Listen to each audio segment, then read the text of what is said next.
The Albanese government is batting accusations that the Foreign Affairs Department breached its no double standards policy by telling diplomats in the Middle East to leave before it told ordinary Aussies in the region. According to The Australian, families of diplomats in Qatar and the United Arab Emirates were last week offered voluntary departures, but DFAT did not change its overall travel advice for those countries to do not travel until after the war started on Sunday.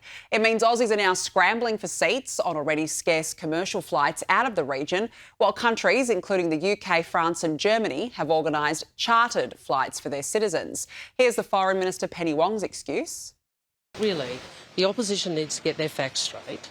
We have a very strict no double standards policy, which means what is directed by the department to their people is what is made public, and that is what occurred. That's the first point.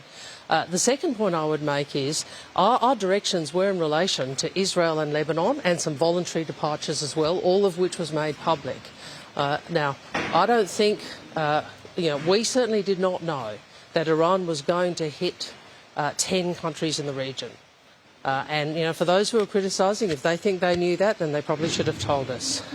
Let's bring in Sky News contributor Prue MacSween and veteran broadcaster and journalist Dee Dunleavy now. Nice to see you both. Thank you so much for joining me.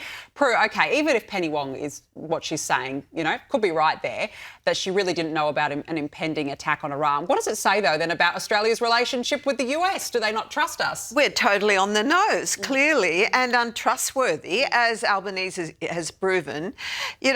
She never really answers the questions. Everything's done through a political lens with Labor, so you can't really believe a thing that comes out of their mouth. I mean, it's appalling that, in fact, the travel alerts were too late and so many Australians found themselves in this predicament. And, of course, she looked after the public service, which, is her bread and butter, I suppose. So, it's typical of Penny Wong. Yeah, it's typical of Labor as well. Exactly. Dee, what's your take on this? What do you think that signals? Well, firstly, if I was an Australian traveller overseas, I'd be feeling very betrayed right now. I think this is a failure of the security protocols here in Australia. Penny Wong either didn't know anything, which is an indictment on her, or she knew something but chose not to tell Australian travellers in stronger terms that it wasn't wise for them to be going into the Middle East. So either way, it's a failure on her part. And I also wonder, has she picked up the phone and called the White House since to ask to be briefed more fully on the... they're not going to tell her, let's be honest. But, tell her she's dreaming. Yeah, tell her. No, I agree. I totally agree. Exactly. Yeah, why would they tell Penny Wong? She's been demonising the US, she's been demonising Israel for that matter for the past 2.5 years. I think that's a really great point, Dee.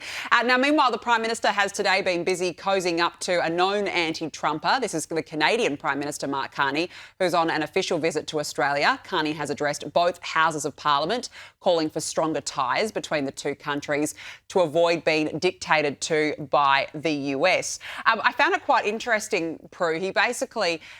he said along the lines that Australia needs to not be dictated to not only by the US but also by China.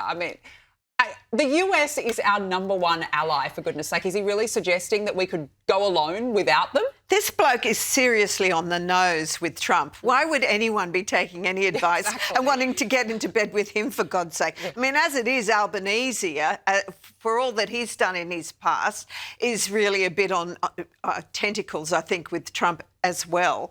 Why would we want to do this? Look, I understand there is some aspect to it which I think makes sense, that because we don't spend enough money on defence, we're not really significant in the eyes of America, and perhaps we'll be, if we join forces with Canada and some of the other countries like Japan, etc., we may have more unity and strength through that. And, of course, the rare earths, it's good. There are feasible parts about this that make sense, but you don't want to risk alienating Trump or America in any way. And if we get into bed with this dude, I think we are really walking a fine line. We're basically screwed if we do so. Dee, what do you make of the Canadian leader's rhetoric while he's been down under?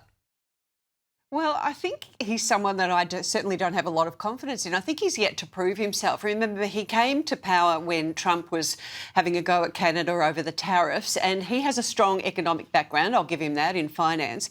And so he was the right person, I think, to be elected at that time, because I think the people thought that he was the person to fight back against Trump. But he's yet to actually prove himself. And if he's doing this little trip here to Australia trying to gather a gang, I mean, it's not exactly a formidable group, is it? You know, Anthony Albanese and Carney versus Donald Trump and Bibi Netanyahu. I know whose gang I would like to be protecting my interests. Yeah, no, I totally agree. I mean, the US just took out one of the world's biggest dictators, and what's Anthony Albanese and Mark Carney done for themselves to prove themselves? Absolutely nothing.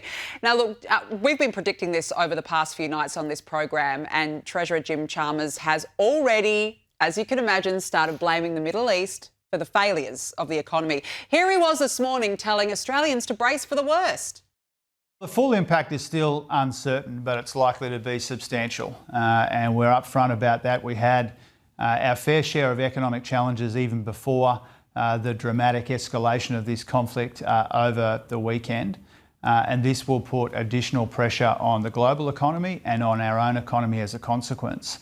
That's the difficult news, but the good news is what we saw in yesterday's national accounts is growth in the Australian economy as we finished 2025 was strong and broad and very welcome.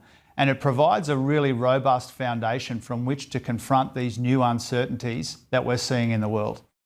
Just as predicted, Prue, the war's come at the right time. Oh, it sure has bailed him out. But of course, we do not forget, and we do understand that really these latest figures are reflective of, the Christmas period and also, the various sales that have been on. He is spending too much money. Everybody knows that. He knows that, but he cannot stop himself. And, for him to be clutching at straws and like a drowning man saying, oh, great, yeah, well, really, it's not my doing. It's all to do with the world and Iran. I mean, give us a break, Jim. We know you're a pathetic treasurer. You don't deserve to be in the seat. Go and write another book on Bob Carr, for example. Do something useful, because you're useless as a treasurer. Yeah, do something useful with your life, I agree. But Dee Dee, I mean, this is perfect timing, isn't it, for Jim? Because the economy's going backwards under Labor, but now he's got a brand new excuse to use, doesn't he? Hasn't it just given him a leave pass? Look, I think the Australian public are very smart and can see through it. It's like when COVID was being used as the excuse for everything. Oh, it's because of COVID. There's always going to be an excuse off it up. And I noticed his language was interesting. He said that the consequences could be substantial. So that if, in other words, to terrify us, if they're anything less than substantial, we'll all be going, oh, phew, oh, thank God, he did such a good job saving us, didn't he? Yeah. So, yeah. I just don't think our economy should be in such a a fragile position anyway. And he's let it become that with a debt of nearly $1 trillion. So, yes, I think he's probably counting his blessings that this has happened at this time. Yeah, first it was COVID, then it was Ukraine, then it was economic headwinds, and now it's Iran. It's just perfect, all very perfect. Well, we've got to talk about the ABC. They've been a disgrace this week in the coverage of the Iran war, but no surprises because you recall it's bias during the reporting of Hamas's attack on Israel, and yet they still want more money from us. The AFR is reporting that the ABC's managing director, Hugh Marks, has reportedly made a last-ditch offer of $1,000 cash to every member of staff to avoid a strike after employees narrowly voted down a pay deal that would have boosted salaries by 10% over 3 years. Prue, here we go with a typical government department. Hugh, do us a favour. Let them go on strike. No one will notice, for God's sake. It might save us some money. That's it. I mean, they've got to be kidding. They're not worth a pinch of poo, in fact, in terms of, pay rise. I'm sorry. And, as far as I'm concerned, their charter has never been met. They should all be sacked. It should become subscription. And frankly, look at what Sky's doing. We know we've got great regional coverage. Brilliant we regional should coverage. be, just stepping in. No, I'm with you all the way. Meanwhile, Victorian Labor Senator, his name is Raf Ciccone, he took a swipe at the ABC's John Lyons, that's one of their senior reporters, for accusing Anthony Albanese of spreading political propaganda over their position. He said if standing with the women beaten in the streets is propaganda, if opposing the execution of protesters is propaganda, if resisting nuclear nuclear blackmail as propaganda, then we have lost our moral compass. Dee, it's not often that I actually agree with Labor, but he's spot on here. John Lyons has conducted himself, in my view, a disgrace this week. Absolutely, and I've made note of that, Danica, that you're backing them on this particular issue. Look, I think with the ABC, when you think in broad terms, if you think of the ABC and what you're going to read there, you know that you're going to get something biased. But I think when coverage and when there's reporting on the ABC and content on the ABC regarding something like what's happening in the Middle East at the moment, in other words, we're facing absolute evil, there should be no bias at all. There should be no ability for anyone to make an accusation of propaganda. I just think it's the ABC continually delivering what we've become used to them delivering, and I agree with Prue and yourself. Take away their funding. We don't need them anymore. They don't deliver what we used to be able to, or we weren't able to get before social media and so many other options as far as media goes. No, exactly. I mean, it's in their charter that they have to be impartial, and they have done the exact opposite. It's just absolutely appalling. Now, look, we've got to talk about Kyle Sandilands and Jackie O. Gee, what a fascinating story. They have apparently both lawyered up, as you can imagine. There's millions involved amid their recent fallout, with ARN deeming Sandilands' behaviour an act of serious misconduct and a breach of his contract, and of course a contract between the two of them which the pair had recently signed. It was worth about $200 million across 10 years. It's all over, isn't it, Prue? Wow. Wow. Now, the soap opera, the reality show, do you feel? I think so too. I mean, really, give us a break. I mean, the interesting thing is ARN's share price has gone up since they've been dumped. So maybe there's hope yet. Maybe. I don't know. I'd be curious to know what happens. Dee, what's your take on this? Well, I myself was part of a radio duo, and may I say a reasonably successful one, for more than 35 years, half of the Grubby and Dee pair. And so I think I understand that the pressures of this particular working relationship can be intense. It's also a unique relationship, but the main thing at the very heart of it is trust. And when I first read this blow-up, I thought, gosh, is that all it was? How on earth did this bring them undone?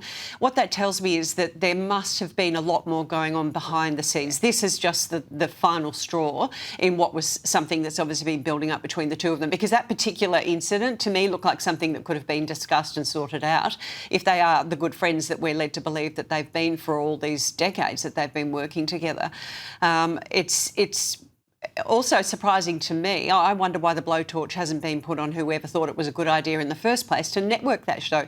Networking radio programs does not work. There are very rare exceptions, Hamish and Andy being one example, but it very, very rarely works, and it certainly didn't work trying to send that show into Melbourne. No, because people want local content in the States. I don't know why they ever did that. Look, I'm fascinated to be a fly on the wall to figure out what happened. Seriously. Dee Dunleavy, Prue MacSween, nice to see you both. Thanks very much for joining me on the show. Thank you.